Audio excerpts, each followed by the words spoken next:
Hello दोस्तों, स्वागत है आपका आपके अपने यूट्यूब चैनल सरकारी रास्ता पर। तो दोस्तों, कैसे हो आप सब? कैसे आप सब लोगों की पढ़ाई चल रही है? आई होप आप सब लोगों की पढ़ाई बहुत अच्छे से चल रही होंगी। जैसा कि दोस्तों, जो विद्यार्थी बीएसटीसी एग्जाम की तैयारी कर रहे हैं उनके लिए आज हम लेकर आए हैं राजस्थान जीके के महत्वपूर्ण 50 प्रश्न। जी हाँ दोस्तों, आज हम राजस्थान जीके के 50 महत्वपूर्ण प्रश्नों की चर्चा करेंगे। इन प्रश्नों में से आपके कितने प्रश्न सही होते हैं वो आप मुझे कमेंट करके ज़रूर बताना है दोस्तों।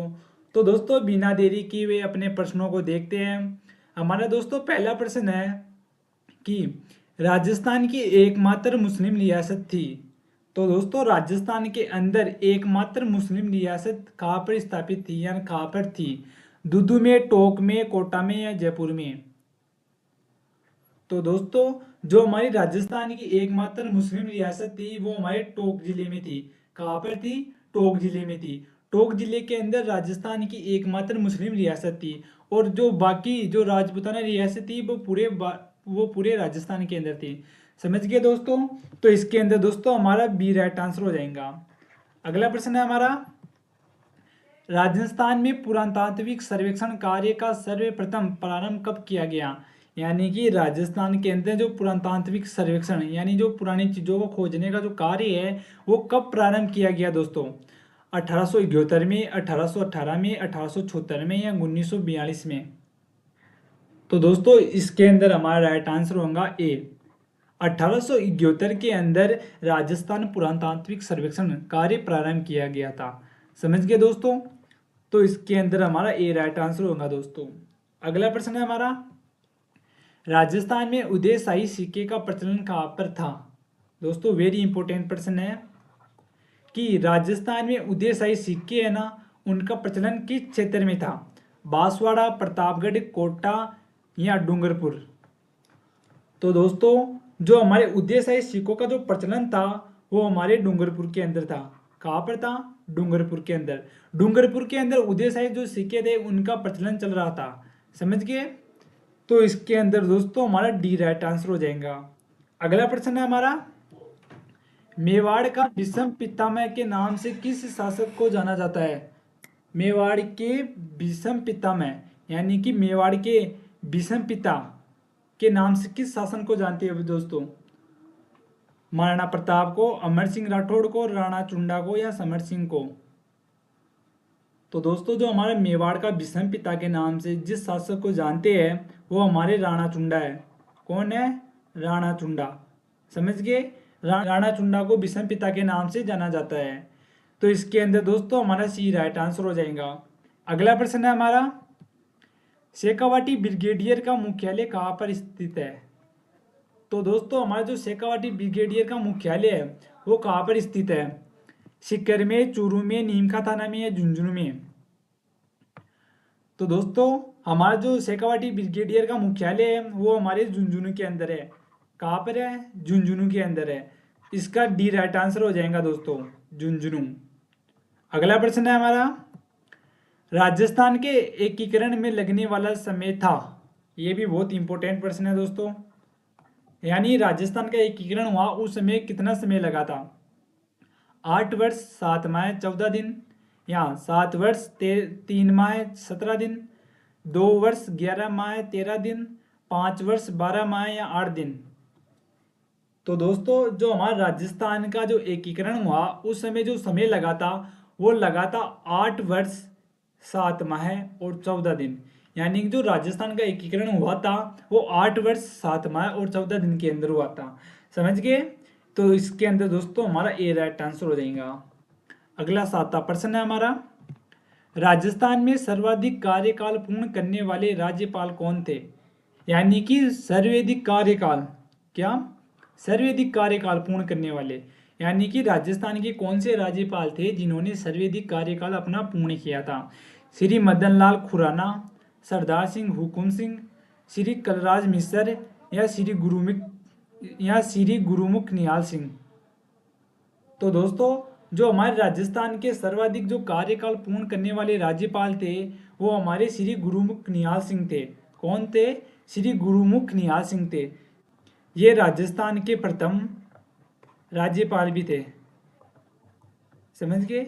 ये राजस्थान के प्रथम राज्यपाल भी थे। तो इसके अंदर दोस्तों हमारा डी राइट आंसर हो जाएगा। अगला प्रश्न है हमारा, राजस्थान विधानसभा में अब तक कितनी बार विश्वास मत पेश किया गया।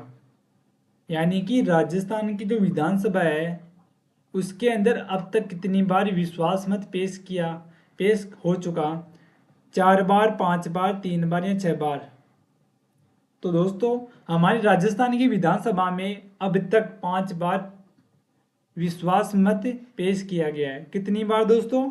5 बार। 5 बार हमारी राजस्थान की विधानसभा में विश्वास मत पेश किया गया। तो इसके अंदर दोस्तों हमारा बी राइट आंसर हो जाएगा।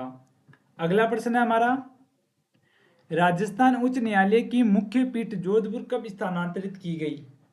यानी कि दोस्तों हमारी जो राजस्थान का उच्च न्यायालय है, हमारा जो राजस्थान का उच्च न्यायालय है ना, उसकी जो मुख्य पीठ है वो जोधपुर कब स्थानांतरित की गई थी।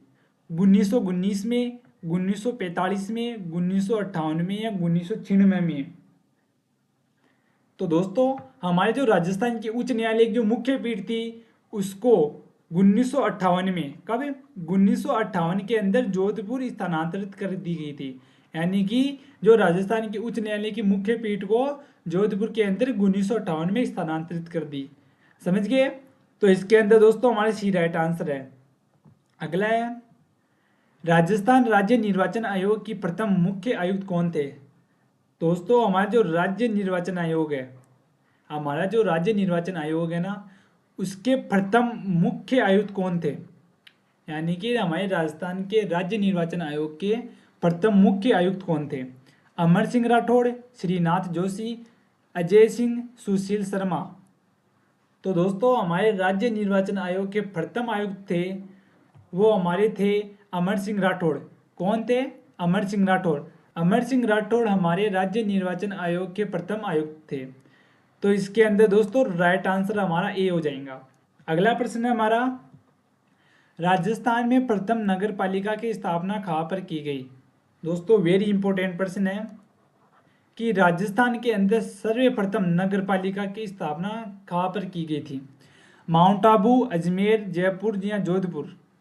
तो दोस्तों इसका अंदर हमारा राइट आंसर हो जाएगा माउंट आबू। माउंट आबू के अंदर राजस्थान की प्रथम नगर पालिका की स्थापना की गई थी। और जो हमारा माउंट आबू है वो हमारे सिरोही के अंदर है। कहाँ पर है? सिरोही के अंदर है। समझ गए। तो इसके अंदर दोस्तों राइट आंसर ए हो जाएगा। अगला प्रश्न है हमारा, MBC मेवाड़ भील कोर का गठन कब किया गया था।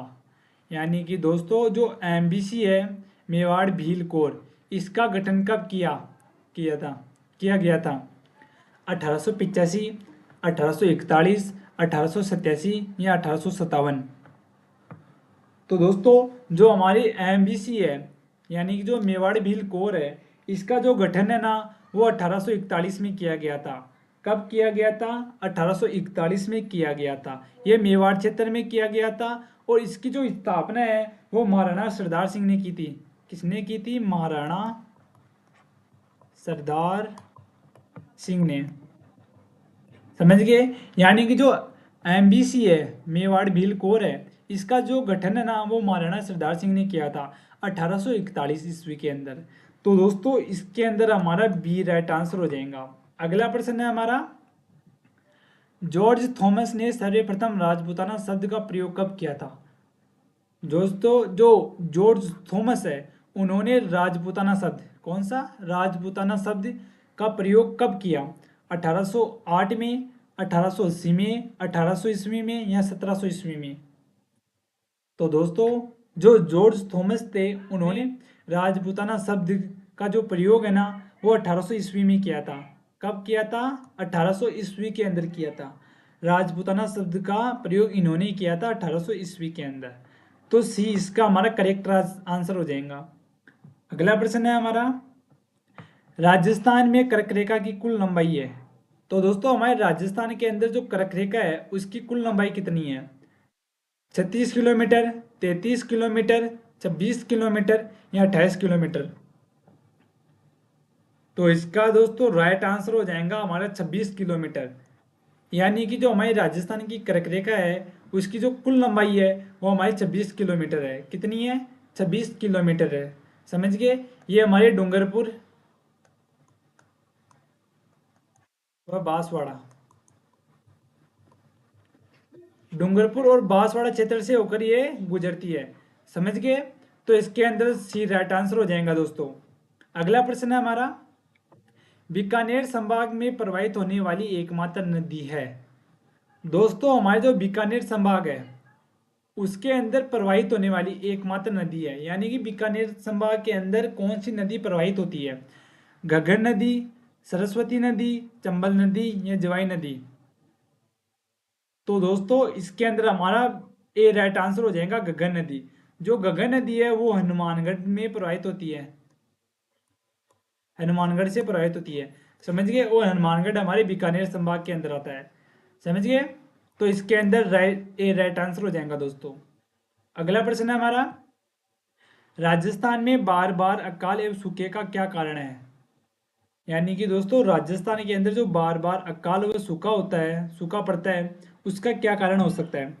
जल का विवेकापूर्ण उपयोग, भूमि का कटाव, अनियमित वर्षा या वनों की कटाई? तो दोस्तों हमारे जो राजस्थान के अंदर बर्फ में अकाल व सूखे पड़ते हैं उसका जो सबसे गहरा जो कारण है वह है अनियमित वर्षा। यानी कि हमारे राजस्थान में नियमित रूप से वर्षा नहीं होती है, अनियमित रूप से वर्षा होती है।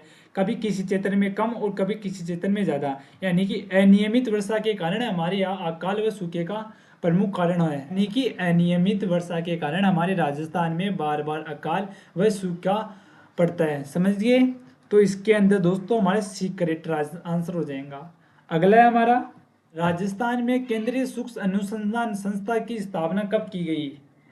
यानी कि राजस्थान के अंदर केंद्रीय सूक्ष्म अनुसंधान संस्था, केंद्रीय सूक्ष्म अनुसंधान संस्था की स्थापना कब की गई थी?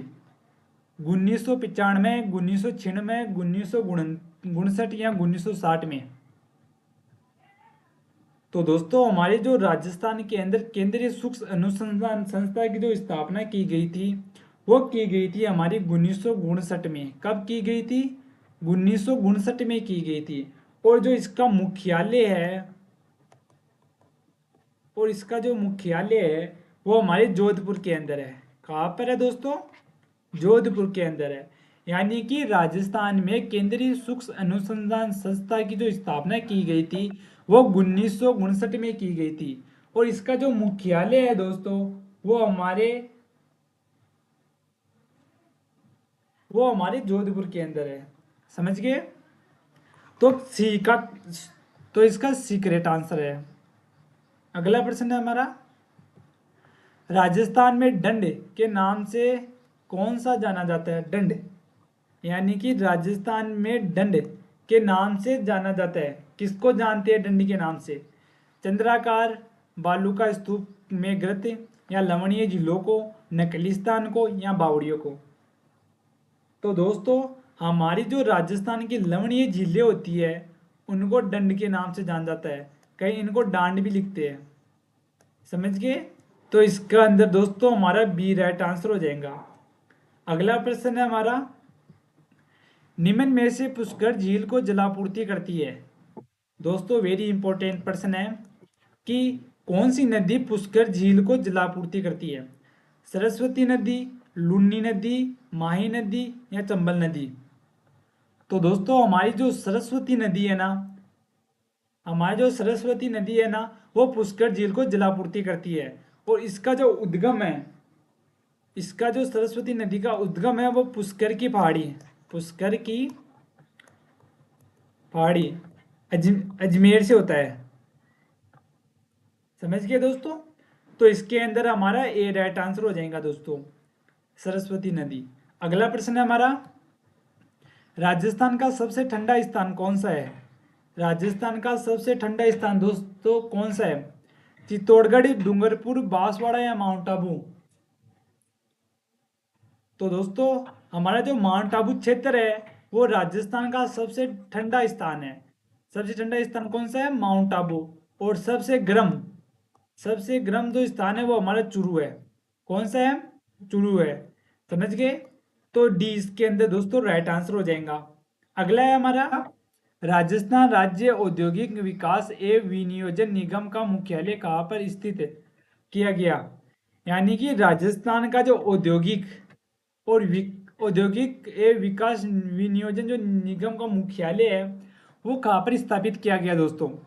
जोधपुर में, जैसलमेर में, जयपुर में या बाड़मेर में। तो दोस्तों इसके अंदर हमारा राइट आंसर हो जाएगा सी, जयपुर। जयपुर के अंदर हमारे राजस्थान राज्य औद्योगिक विकास एवं विनियोजन निगम का मुख्यालय स्थापित किया गया था। समझ गए। तो सी इसका करेक्ट आंसर हो जाएगा दोस्तों। अगला प्रश्न है हमारा, राजस्थान का प्रथम सुपर थर्मल प्लांट की स्थापना कब की गई। दोस्तों वेरी इंपॉर्टेंट प्रश्न है कि राजस्थान का प्रथम सुपर थर्मल प्लांट की स्थापना कब की गई थी।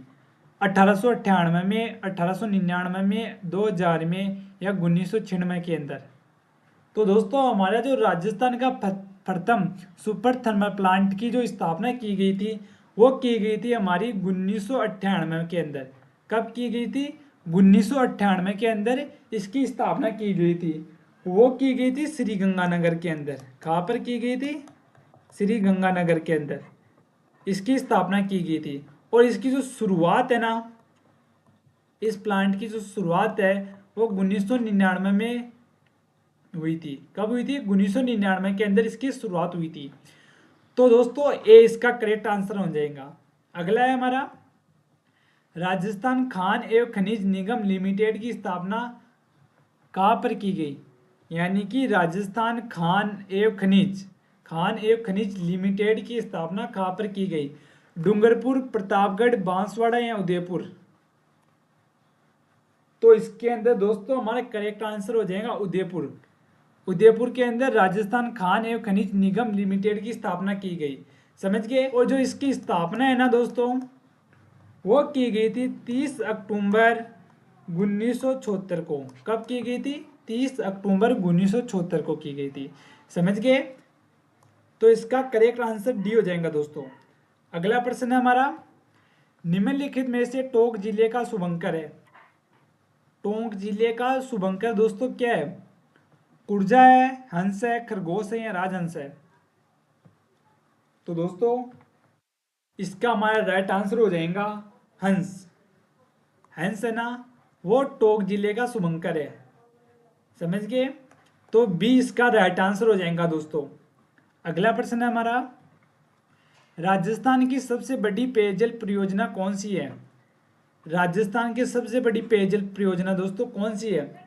जवाई बांध परियोजना, बिसलपुर बांध परियोजना, भीमसागर बांध परियोजना या पांचना बांध परियोजना। तो दोस्तों हमारी राजस्थान की जो सबसे बड़ी पेयजल जो परियोजना है वो हमारी है बिसलपुर बांध परियोजना। कौन सी है? बिसलपुर बांध परियोजना। समझ गए। तो इसके अंदर दोस्तों हमारा बी राइट आंसर हो जाएगा।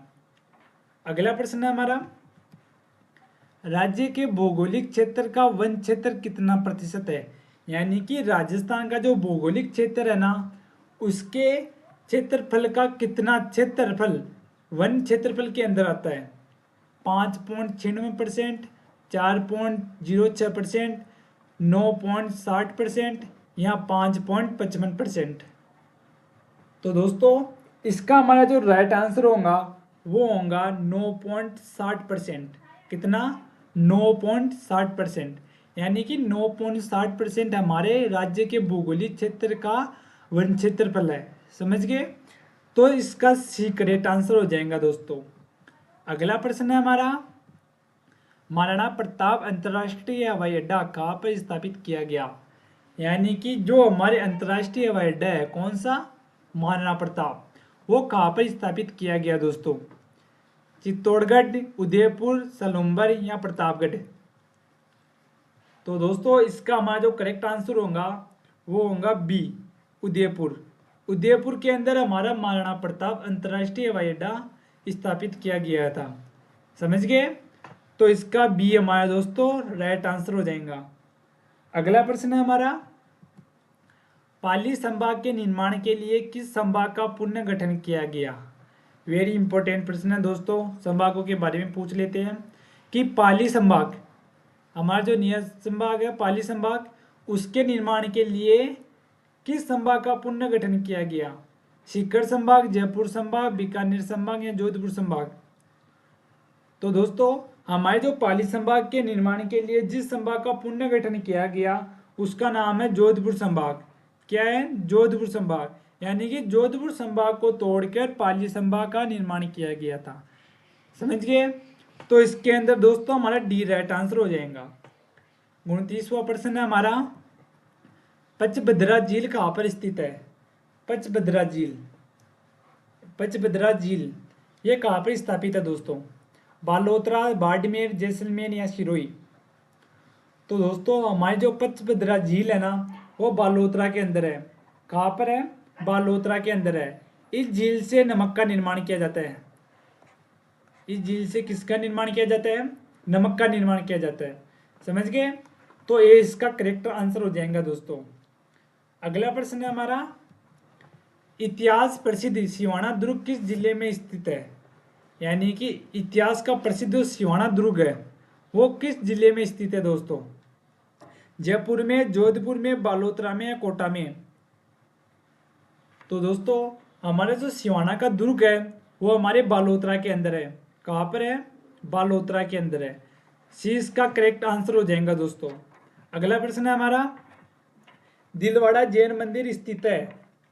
दिलवाड़ा जैन मंदिर कहाँ पर स्थित है दोस्तों? बरवा डूंगरी, रणकपुर, आबू रोड या आबू पर्वत? तो दोस्तों हमारा जो जैन मंदिर है ना दिलवाड़ा का वो हमारे आबू पर्वत में स्थित है। कहाँ पर है? आबू पर्वत के अंदर स्थित है। समझ गए? तो डी इसका दोस्तों राइट आंसर हो जाएगा। अगला प्रश्न है हमारा, भित्ति चित्रण की दृष्टि से कहाँ की हवेलियाँ प्रसिद्ध है? यानी कि दोस्तों जो भित्ति चित्रण की जो हवेलियाँ है वो कहाँ की प्रसिद्ध है? शेखावाटी की, उदयपुर की, जैसलमेर की या बीकानेर की? तो दोस्तों इसके अंदर हमारा ए राइट आंसर हो जाएगा, शेखावाटी। यानी कि हमारी जो शेखावाटी की हवेलियाँ है वो भित्ति चित्रण की दृष्टि से बहुत ही प्रसिद्ध हवेलियाँ है। समझ गए? तो इसके अंदर दोस्तों हमारा ए राइट आंसर हो जाएगा। अगला प्रश्न है हमारा, किस लोक देवता की पूजा से ऊँटों की रुग्णता दूर होती है? यानी कि किस लोक देवता की पूजा करने से ऊँटों की रुग्णता यानी ऊँटों की बीमारी दूर होती है? गोगा जी, तेजा जी, पीपा जी या पाबू जी? तो दोस्तों इसके अंदर दोस्तों हमारा डी राइट आंसर हो जाएगा, पाबू जी। पाबू जी की पूजा करने से ऊँटों की जो रुग्णता यानी ऊँटों की जो बीमारी है वो ठीक हो जाती है। तो इसके अंदर दोस्तों हमारा डी राइट आंसर हो जाएगा। अगला है हमारा, सांबर झील में निम्न में से किस देवी का मंदिर स्थित है? तो दोस्तों जो हमारे सांबर झील है उसके पास में किस देवी का मंदिर स्थित है? शाकंभरी देवी, कुर्जा माता, शिला देवी या जीण माता? तो दोस्तों इसके अंदर हमारा राइट आंसर होगा शाकंभरी माता। शाकंभरी माता का मंदिर सांबर झील के पास स्थित है। समझ गए? और ये हमारे कहाँ पर है? जयपुर ग्रामीण के अंदर है। समझ गए? तो ये इसका राइट आंसर हो जाएगा दोस्तों। अगला प्रश्न है हमारा, दरियानाथ की बावड़ी कहाँ पर स्थित है? दरियानाथ की बावड़ी दोस्तों कहाँ पर स्थित है? बूंदी, जयपुर, जैसलमेर या कोटा? तो दोस्तों हमारी जो दरियानाथ जी की बावड़ी है वो हमारी जैसलमेर के अंदर है। कहाँ पर है? जैसलमेर के अंदर है। इसका सी राइट आंसर हो जाएगा दोस्तों। अगला 36वां प्रश्न है, हवा महल का निर्माण करवाया था। वेरी इंपॉर्टेंट प्रश्न है दोस्तों, वेरी इंपॉर्टेंट। हवा महल का निर्माण करवाया था सवाई जैन सिंह ने, प्रताप सिंह ने, मान सिंह ने या राम सिंह ने? तो दोस्तों हवा महल का निर्माण है ना वो प्रताप सिंह ने करवाया था। किन्होंने करवाया था? प्रताप सिंह ने। यह करवाया था 1799 ईस्वी में। और इसका जो वास्तुकार था, इस महल का जो वास्तुकार था वो लालचंद था। कौन था? लालचंद था। समझ गए? बी इसका करेक्ट आंसर हो जाएगा दोस्तों। अगला प्रश्न है हमारा, निहालचंद किस शैली का चित्रकार था? निहालचंद वो किस चित्र शैली का चित्रकार था दोस्तों? नाथ द्वारा, बूंदी, मारवाड़ या किशनगढ़? तो दोस्तों जो निहालचंद थे वो हमारे किशनगढ़ चित्र शैली के चित्रकार थे। इन्होंने बनी ठनी बनी ठनी बनी ठनी चित्र बनाया था, बनी ठनी चित्र बनाया था, समझ गए।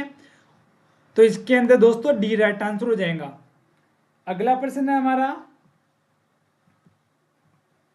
निम्न में से कौन सा आभूषण कान पर पहना जाता है, यानी कि कौन सा आभूषण कान में पहनते हैं दोस्तों, टोंटी, टीका, बुल्ली या रमजोल। तो इसके अंदर दोस्तों हमारा राइट आंसर हो जाएगा टोंटी। जो टोंटी है ना वो हमारे कान पर पहना जाने वाला आभूषण है, समझ गए। ए इसका राइट आंसर हो जाएगा दोस्तों।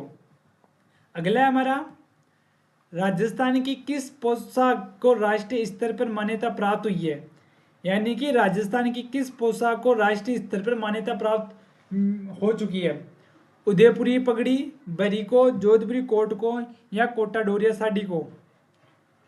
तो दोस्तों हमारा जो जोधपुरी कोट है इसको राष्ट्रीय स्तर पर मान्यता प्राप्त हो चुकी है, समझ गए। तो इसका सी हमारा राइट आंसर हो जाएगा दोस्तों। अगला है, मोरनी मोड़ना किस जनजाति से संबंधित है, मोरनी मोड़ना किस जनजाति से संबंधित है दोस्तों, सहरिया, मीणा, गरासिया, भील। तो दोस्तों जो मोरनी मोड़ना है वो हमारी मीणा जनजाति से संबंधित है। किनसे संबंधित है, मीणा जनजाति से। 20 का करेक्ट आंसर हो जाएगा दोस्तों। अगला है हमारा, विष्णोई संप्रदाय के प्रवर्तक जाम्बोजी को किसका अवतार माना जाता है। वेरी इंपॉर्टेंट प्रश्न है दोस्तों, बीएसटीसी में जरूर आ सकता है कि विष्णोई संप्रदाय यानी जो विष्णोई संप्रदाय के जो प्रवर्तक जाम्बोजी थे उन्हें किसका अवतार मानते हैं, रुद्र का, ब्रह्मा का, शिव का या विष्णु का। तो दोस्तों इसके अंदर हमारा डी राइट आंसर हो जाएगा विष्णु, इन्हें विष्णु का अवतार माना जाता है, समझ गए। तो इसका डी राइट आंसर हो जाएगा दोस्तों।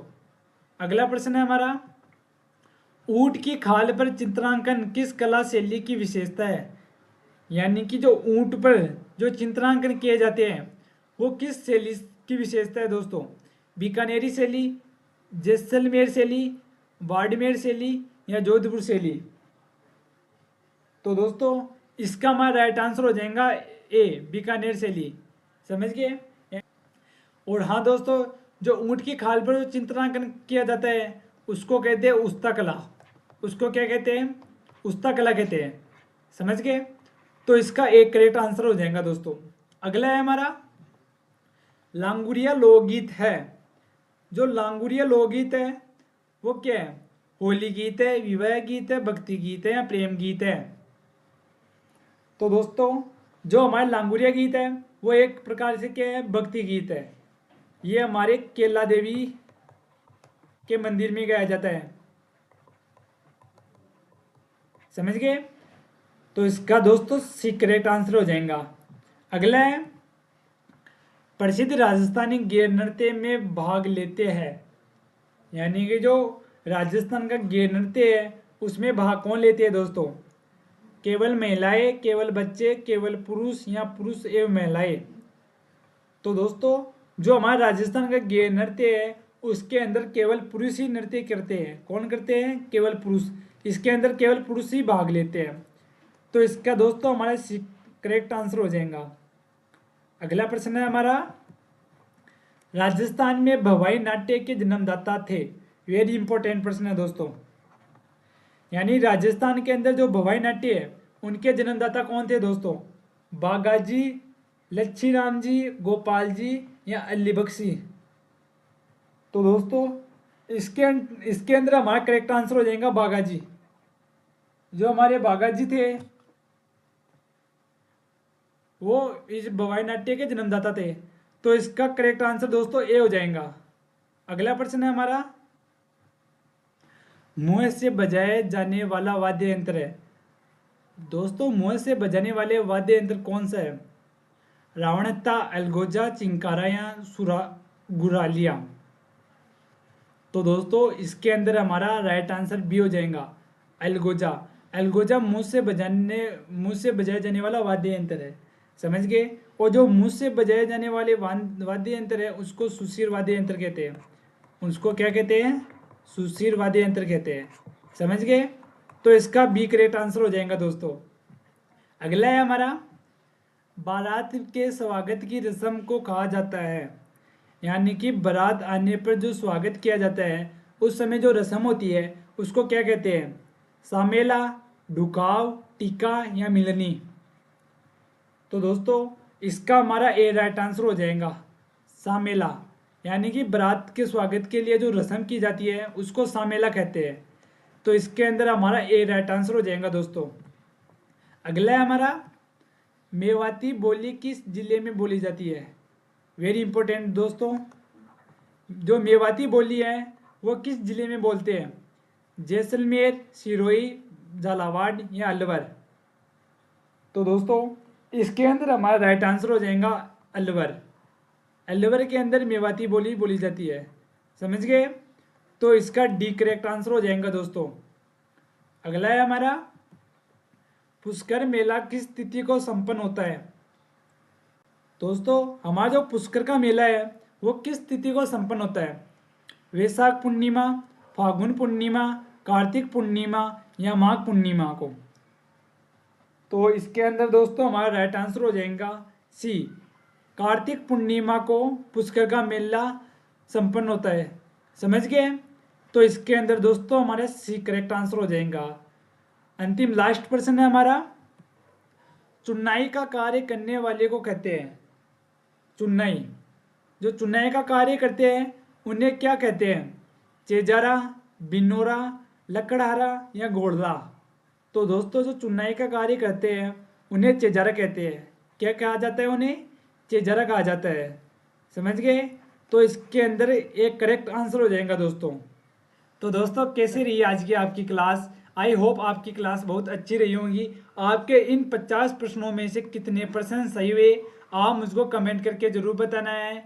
और हाँ दोस्तों, अगर आपको वीडियो अच्छा लगा तो ज़रूर इस वीडियो को लाइक कर दीजिए, इस चैनल को सब्सक्राइब कर दीजिए। तो दोस्तों मिलते हैं हम अपने नेक्स्ट वीडियो में, तब तक के लिए धन्यवाद दोस्तों।